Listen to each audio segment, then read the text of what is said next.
Yo, what's going on, y'all? It's your boy SoSo, and welcome back to the channel. Thank you guys for joining us. As always, make sure you're hitting that like, comment, and subscribe button, and most importantly, hit that notification button so you guys get notified when we drop hits like this. This week, Joel and I are breaking down the PFL playoffs that went down this weekend. We're also talking about the Dolphins' victory over the Washington Commanders, and we're wrapping up the weekend in sports. It's time to take a ride, y'all. Let's go!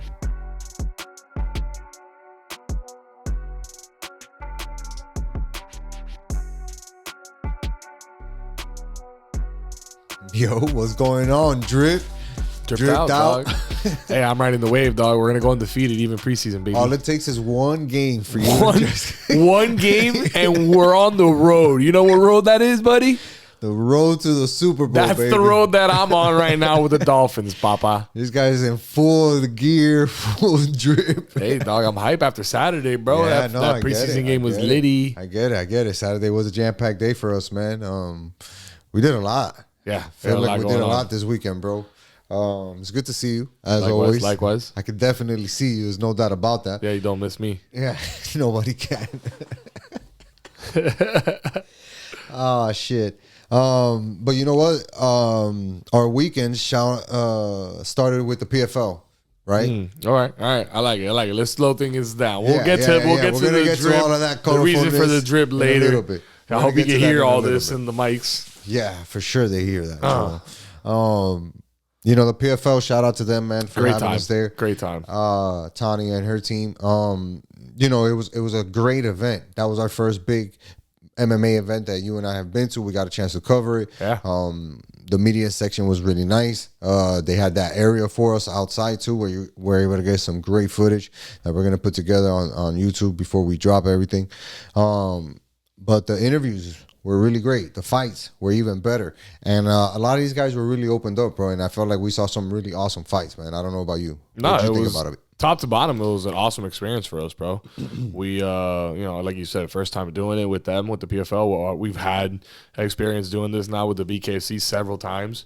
And, you know, it was just refreshing, bro, honestly, because it was same venue, but a different experience. And it was just because of the fact that, you know, obviously it's a different crowd. It's the PFL. It's MMA. It's not just bare knuckle boxing. And obviously you have Disney and ESPN, you know, putting the broadcast on for the event and all that stuff. So, you know, there's a lot of money there, but, you know, it was top notch, bro. The setup was awesome.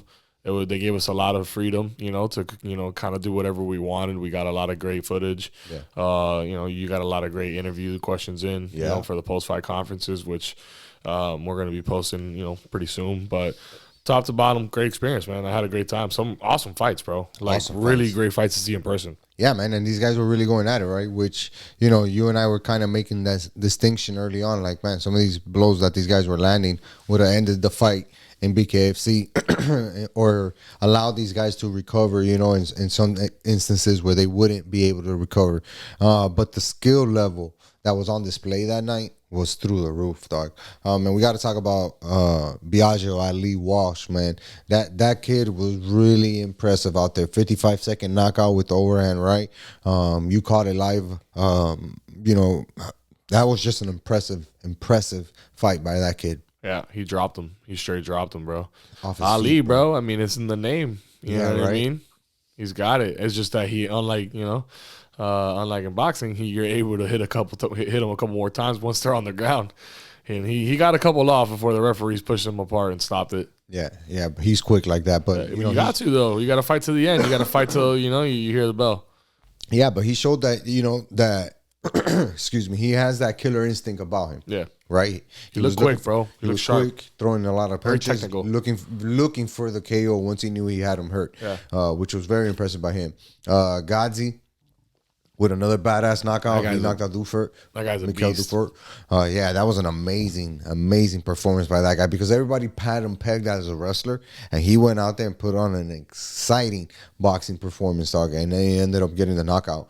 Knockout of the night. Also won, and those guys are going to be fighting for $1 million pretty soon. Ghazi got the knockout of the night, I believe. Yeah, he did, bro, and he deserved it because he really, you know, again, he went in there kind of as an underdog, or he was the betting favorite, but it was slight. But again, again, everybody had him pegged as a wrestler. Nobody thought that, he'd be able to hang with Dufour standing up. And he just went out there and showed why he's a complete fighter. And even when I asked him in the post-fight conference, I asked him about that, how people thought about it, him as just a wrestler. He's like, man, I train with the best guys in the world right now. So there's no way that we're not well-rounded, right? Obviously, he's talking about Khabib's camp out there. So it's evident that it's working, right? Across all the little platforms and all the different venues these guys are on and affiliated with. Those guys are really up in the game in the MMA world. And it was nice to see him get his win.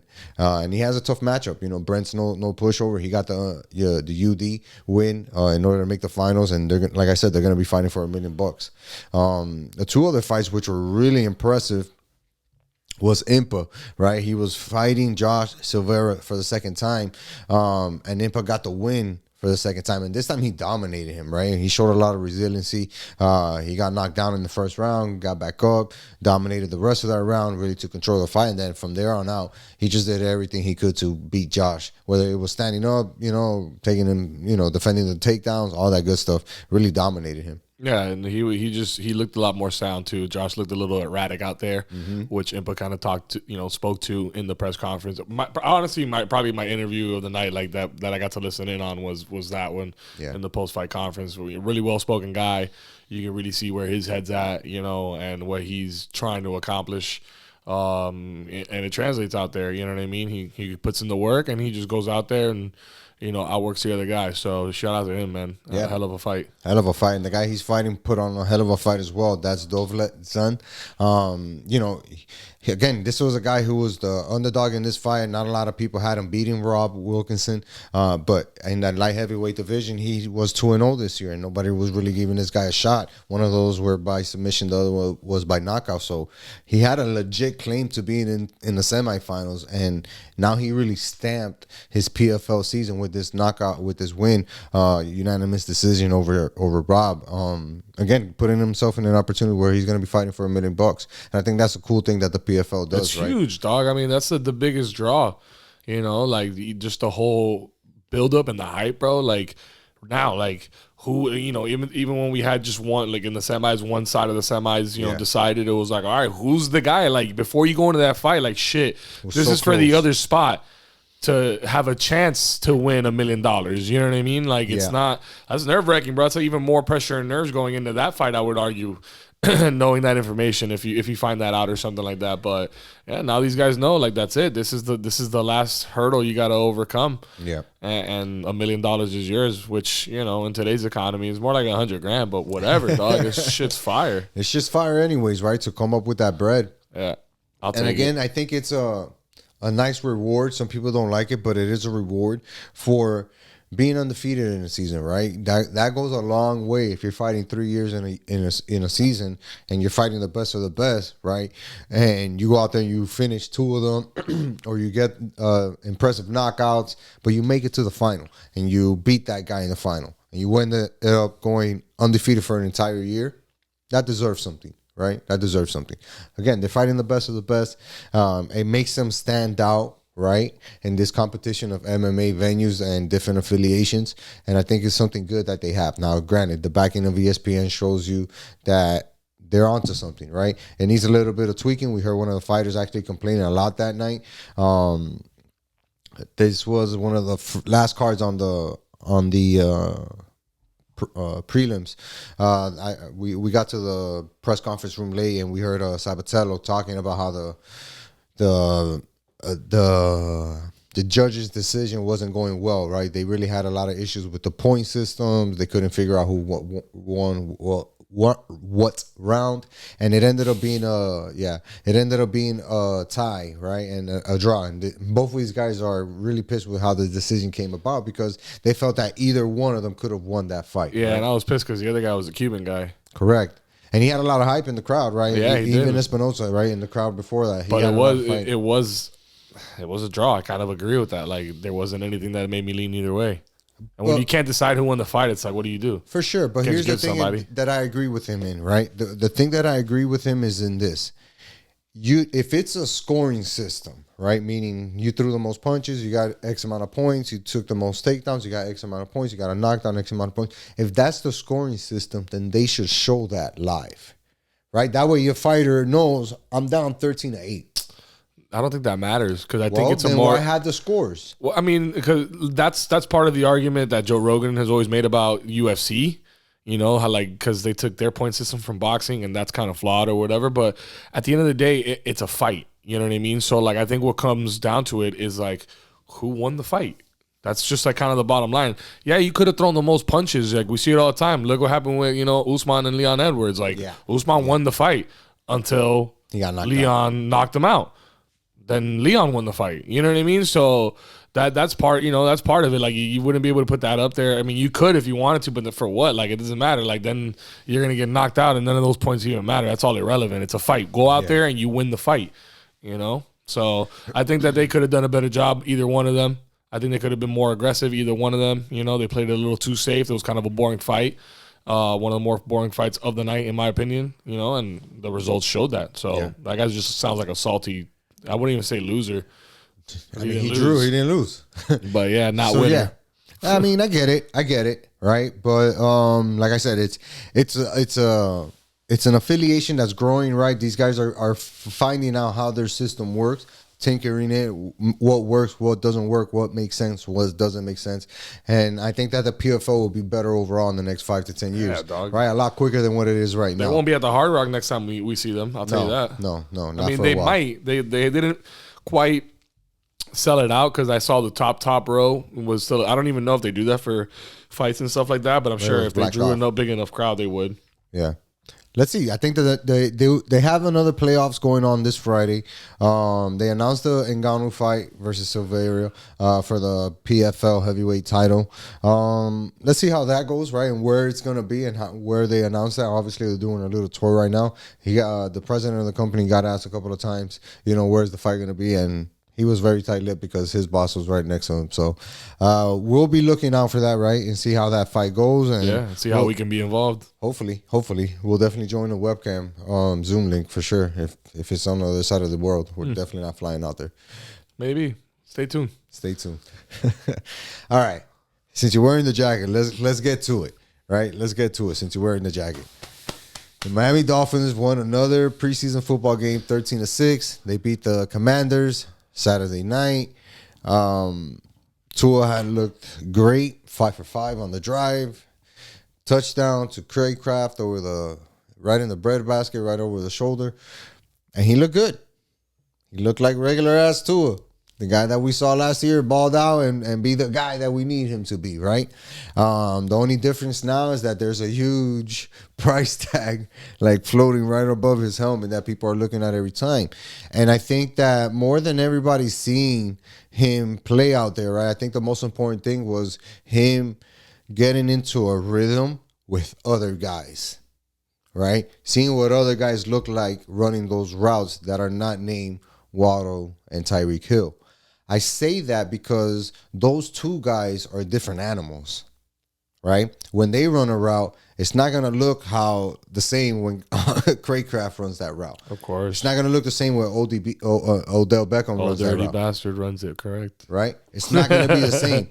It's not going to be the same. So they're going to have a hard time, or he's going to have to find a way to say, what's the correct speed here? What's the normal speed? Right? Because when those guys play and they have to make that play call, you still have to make that play, right? So as long as he's learning that, that's awesome. Another big takeaway for me, right, was the fact that he didn't really feel that much pressure, right? So much so that they went for it twice on fourth down, the second one being the touchdown that they scored. That shows me that McDaniel trusts the O-line enough to be like, give this guy 2 seconds for us to get this first down, or make a block and a push for us to get this first down.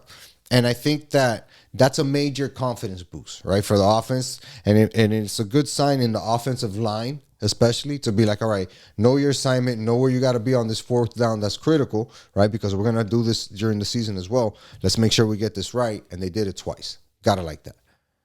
What did you think about the game because you were there in person? Man, it was great, dog. It was awesome to be back in the stadium, first game of the season.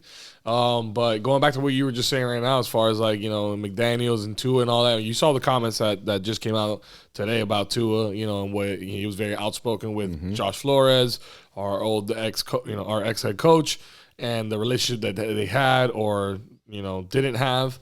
And, you can see that. You can see like there's something, positive. It's, in the entirety of the team from, the offense to the defense, special teams, like all around. Like you could just see like, shit, dog. I saw people going down. I don't know how many people also went down this game as well. Yeah. And our staff sprinting, dog, full-on sprints in a preseason game to get to these players. Yeah. You know what I mean? It seems like the energy, in the entire organization right now is through the roof. It's just preseason. So, you can tell that they're out to prove something this year that they were obviously trying to prove last year, but the fact that they didn't, is something that didn't sit well with everybody. So it's a matter of like, we don't look we don't look like we should be panicking necessarily about anything in particular. It's reassuring to see Tua out there. We're out there, with second and third units, and we're still being able to move the ball around. Our defense is looking great, even with the second and third unit. Yes. So, you know what I mean? Like, that's what you want to see in these preseason games is the development of certain guys. I was particularly happy with Chop Robinson, seeing him play. Finally, seeing him in the Dolphins uniform, which is pretty dope. Yeah, he made a big play. He had he contributed a few times, but he had one big play in particular I can think of in the backfield, made a pretty big stop. So, that's what we want to see, is again, our picks, our first round picks, guys that we're investing early on. How do they come out of the gates? Do they come out swinging or do they fall down? And Chop's coming out swinging, dog. So I'm ready to see him. He kind of has to, right? Because when you're on a team, right, that in the locker room, these guys are talking about a certain level of success, right? Playoff wins, possible Super Bowl run. That's what they're talking about in the locker room. If you're talking 100%. To Tua, right? For sure, right? Everybody, that's the goal. If you're the rookie that came in as the first round pick, you know what I mean? And now you have an obligation to the squad to do your best. You feel some type of pressure, right? To maybe not be the stud and be the best player on the team, right? But you feel the pressure to say, all right, let me go ahead and be really good in my position so I'm not the weakest link in the chain, right? And if your rookie is able to maintain that and go out there and execute that, then, man, that just bodes well and it lifts everybody else up around him, right? 100%, dog. I agree. And I think that, the fact that this defense has played well, right, with the guys that necessarily aren't big names. Let's be honest. Guys right? that aren't going to be starting. Guys that are not going to be starting. Probably a lot of these guys might not make the team. Some are going to be on the practice squad, right? These guys have been able to execute the game plan being put in by the first-year defensive coordinator. That's hard as fuck to do, right? It's one thing for the starters to get it, and then you go out there and you put the starters and they look great, and you're like, well, that's what I expect to see week one, right? It's another thing to have the backups and backups going out there, being in the right position, making the tackles, and defending the place. Those are three hard things for guys to do, right? Especially, again, at that second and third tier of talent that we're talking about. But it just shows you how good this defense could be with everything that could be, necessarily lined up with in order for these guys to execute, play, have all the players healthy and be like, all right, now this is a unit. Let's go after the opponent. Yeah, bro. Jordan Poyer hasn't been in there. Channing Tindall, Jalen Ramsey. I mean, Tindall played. I guess he did early. He had, right, look, 2 tackles, half a sack, a tackle for a loss. That's even more action than I remember. Chop had a tackle for a loss, like a 4 or 5 yard tackle for. Yep. It's looking good. If you're asking me, all right. So again, you've seen 2 games now. What do you think? I'm thinking defensively, we're looking good. We're gonna keep making progress. We're game 1, 2, and 3. Those guys are gonna have to learn how to mesh and play together, and then they'll figure it out. So defensively, I'm good. If we're talking backups, it's offensively where I'm a little concerned, to be frank, dog. Yeah, me too. That quarterback position is looking shaky, bro. So on the depth chart, Mike White is sitting at 2 and Skylar Thompson's at 3, and they gave Skylar Thompson the start after Tua, basically. Yeah, and he looked horrible. Because horrible is not even it. 8 of 15, 61 yards, 1 sack for 6 yards. He looked spooked. And that's crazy to be like, you're the second guy here, potentially could play a game or two this year, right? And you're coming in here like if this is not your job, right? Because most guys, if you're thinking about the second quarterback, right, that guy has aspirations of becoming the man. He should have aspirations of becoming the man at some point, right? Not if you're Alex Moran. If you're thinking about like, if I'm gonna get an opportunity, and when I get that opportunity, I'm gonna show my stuff, because maybe I don't end up being the guy here, but some other team picks me up and they give me a shot, right? Neither one of these guys play like that. Like if they have that aspiration to do that, which makes me question how good did they get in this system. Because it's not like the system is designed to be really hard for the quarterback. I would say the opposite, right? Where it's designed to be QB friendly, where you have talent, you have options, you have things where you can do in order to be successful. These guys can't even do that. I will say this, though. Mike White did play better than than Skylar Thompson. Yeah. I thought, and I think I'm pretty sure it wasn't Skylar. I think it was Mike White that had a pass to Braxton Berrios in the end zone, and he dropped it. He had a nice pass to him, led him, perfectly, and Berrios just bounced off his chest. Yeah. But we should have won that game 20 or whatever to 7 or whatever it was. But he so he looked better in that regard, quicker in the pocket, better, smarter, bro. Like the pocket would crumble on Skylar, and he wouldn't know what the hell to do, dog. He would just kind of like go into the fetal position. Yeah, so 7-on-7 style. But yes, Mike White didn't do enough for me to feel confident about what our backup situation is looking like at the moment. So those boys need to put some work in. Luckily, Tua looked great on that drive, 5 for 5, 50-yard touchdown, and all that stuff. But those guys need to do a little bit better with this next game that they have, their last opportunity of the preseason. I don't know. What can you find out there, right? Just feel more confident in your backup, just more reassurance. I understand security, that. A safety blanket. I understand that. I understand the objective. The objective is clear and obvious, right? What I'm saying is like, how deep is that depth pool of the QBs that are eligible to be backups, right? We talked about Tannehill last episode, but we know that that's a real far cry for the Dolphins, right? Because there are other teams that are going to need his services where he's going to be able to start and not necessarily wait for an opportunity.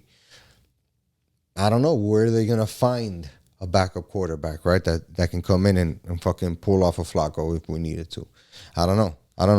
But they have a job to do, because these are the guys. These are the backups right here. We have the two guys that are the backups. No, you can't go into the season with these guys, because if you have a game and you need to win it, listen. If you have a game and you need to win it, Mike White is not winning that game. No, but McDaniels and company is. Skylar Thompson is not winning that game. No, but McDaniel and company is. Yeah, but one of those. McDaniel doesn't throw the football, though. He doesn't, but it's like at that point, it's like, all right, now we have to adjust. Like when we have Tua's in control. So that's the main thing is we can't put our eggs in the basket of if Tua gets hurt basket. We got to put our eggs in the Tua's going to be healthy. These guys are viable 100%. Options. Should he get hurt? 100%. For a game or two. All I'm saying is this. Forget about Tua even getting hurt, because that's not my point. Yeah. Right? That's not my point. My point is the drop-off from Tua to where these guys are. But that's in every NFL locker room, name me one team where the drop-off between the starting quarterback and the backup isn't drastic. The Chiefs? Who's the Chiefs' backup, dog? I gotta look it up. You can't even name them. That's my point, bro. There's a significant drop off last year. Hold on. There is a significant drop off. It's probably the most drastic drop off between any player on the offense, between the starting quarterback and the backup in any team, dog. You're not counting on the backup ever like that. You know what I mean? They're just. Again, they're a viable option. You're counting on your starter. That's your guy. That's why we paid Tua $50 million. Carson Wentz. You don't think that Carson Wentz is better than Skylar Thompson? How many teams has that guy played for, bro? You don't think that he's better than Skylar Thompson? Bro, just a quick the only Super Bowl that guy can claim was won by Nick Foles. Forget about that. Get out of here with that. Forget about that. This is my simple question. Yes or no, you think Carson Wentz is better than Skylar Thompson? No. Wow, dog.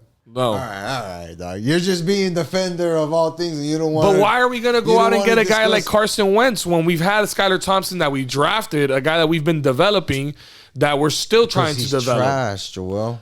But we have Mike White. Either way, I don't want to argue about backups, bro. Like that's not even the good argument I want to have right now. We need one. That's dog. not a positive argument. We do, dog. We do. This is like moot. Like this is pointless. This conversation we're having about backups. We do need. We're fine with these two guys, but they need to step their shit up. That's the only position we don't have good depth at. Get out of here, bro. Would you agree? I mean, no. What's the other position? Probably O-line. No way. You didn't see how that Paul kid played? You sure? The rookie? But that boy you looks just like said he's depth. ready. You said depth. But we got a starter there. He's the backup. I get that, but and a rookie backup, a baller, big guy. Sure, but that's what I would say we lack right now. We wouldn't need another left tackle. Well, we could always do another right tackle, right guard. We have one there. We have two. That's what I'm saying. Like the O-line doesn't have like studs. Another center. But it has enough guys there that played. Enough guys that have played there. I'm just saying. I don't feel comfortable with either one of those motherfuckers being there on Sunday holding a clipboard. I don't want those guys holding a clipboard, Joel. I just think you're making a mountain out of. No, I think Tua's going to play all 17 games. 100%. He's going to do the same shit back-to-back years. Yeah, these guys haven't been relevant for the last 3 seasons, bro. Like, Listen. We may need those guys. And if you may need them, you want the guy to come in and at least be able to throw a 25-yard pass with some type of confidence.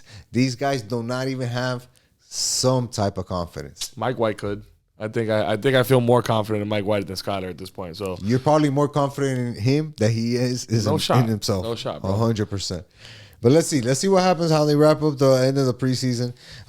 Who the fuck do they play, man? We play the Bucks at Bucks. In Tampa Bay. Good little road game there. I wonder if the starters are going to play. We didn't see none of the wide receivers play. Jalen Phillips still hasn't played. Let's see. I don't expect, Chop to play. I expect Phillips like those guys recovering on the rest of the D-lines and those CBs, all those guys that are fighting for those spots on the cornerback position. Like I expect those guys to play. I don't think we'll see Tua. I don't know. We'll see. I'm ready for the regular season already, though, bro. I'll tell you that much. I'm in draft mode already. 2 weeks are out. Let's get this going. Huh? Basically, too. Well, we got football this weekend already. True. Kicking off. True. What game is it? It's college. It's a college football game. What game is it? I saw it earlier. Yeah, but it's not the Hurricanes yet, so it don't really matter. Nah, but still, it's college football. We got college football fans. No, the season is officially underway. We got some gamblers out there. Want to know when the first football game. The season is officially underway, man. The official season is officially underway. Real quick, let's wrap up these honorable mentions. UFC 305 Duplessis submitted Adesanya, dog, in the 4th round. And that was the round that people were, in my opinion, Izzy was kind of winning that fight at that point. Maybe it was even on the scorecard 2-2, if it would have got to the 5th. But Izzy was definitely gaining momentum, and then fucking Duplessis, man, that guy just showed his fucking heart. Rocked Izzy, was able to take him down, ended up getting to his back, and once he got to his back, it was a wrap, dog. Choked his ass out. Yeah, choked his ass out, man. And Izzy, gave him his respect. He's like, look, this guy's a lot tougher than what I thought he was. He's legit champ. All that other shit is over now. And, right now it's his moment to shine. I'm not going to try to take away from that, which is very respectable of Izzy, right? He could have been a jerk and whatever. But he knew he got beat outright. And he kind of vowed to be back and be better. But I don't know, man. It's kind of like I was telling somebody, this past weekend, like if Izzy loses, people are going to start to think like, all right, he's washed. Right, because now how many fights do you lose in a row before people, call you that? Especially in the UFC, it's hard. It's a young man's game, right? Like the younger you are, the better chance you have of staying at the top, right? When you're not, it's just tough, right? It's just tough. Unless you're a fucking freak of a person like Alex Pereira. That guy's just a different animal. Well, you saw what he tweeted? Yeah. He said, for those of you guys that might be interested, he tweeted out basically he'll drop weight and come down and fight Duplessis for the belt. But did you see what Duplessis said? No, I didn't see his response. He said you don't have to drop weight. I'll come up. I don't know if you want that, bro. You don't want that with him. You don't want that because that guy will fucking knock your head off, dog. Yeah, bro. You don't want. You have a better shot of him dropping down and getting to that weight. Yeah, deplete him. Yeah, that's the only way. It's the only way, dog. Just heads up, get out of here. Nah, he walks around like that. Get out of here, dog. But that was a cool ass fight. Shout out to him. He's now 8-0, 8 straight wins in the UFC. He's gonna face Sean Strickland again for the title to defend his belt. He originally got the belt from Sean Strickland, so it'll be nice to see that fight happen again and see if it's legit, right? Yeah. Obviously, this guy's on a hell of a fucking winning streak, and it'll be nice to see him fight that and make that, you know, kind of legit in all the MMA fans' eyes. Also, I gotta mention this, dog. The Brazilian / American Carlos Pereira. This dude, dog, had an impressive knockout over Jingling. This dude, you know, was kind of punishing his opponent, dog. He had him rocked for 2 rounds back to back. And Joel, when I tell you this dude made him stand against the fence, I was like, here, I'm gonna give you this work. Nice and easy. You're gonna try to run. I'm gonna cut the ring off. Toma. He's like, nah, not yet, not yet. Now, full power. Rocked him, bro. If you can't bring up his knockout and show these people how it looked, bro, because it was badass, man. Shout out to him. He's a beast in that welterweight division. I'm interested to see how far up this guy gets into the top 10 or if he makes the top 10 at all.